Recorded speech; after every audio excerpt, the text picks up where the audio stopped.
Like, share, and subscribe.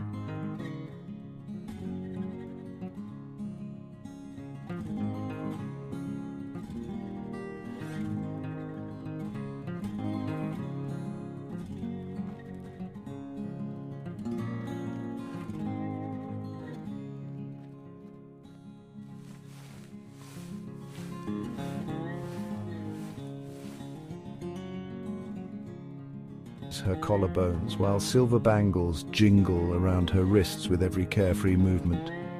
As the sun sets, casting an amber glow over the landscape, her body is bathed in warm golden light. Her eyes closed, she twirls around, arms outstretched, embracing the golden hues of the evening.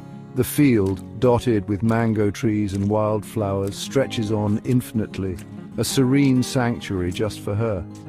Her smile mirrors the vibrant colors of the sky, a beacon of unbridled joy and youth.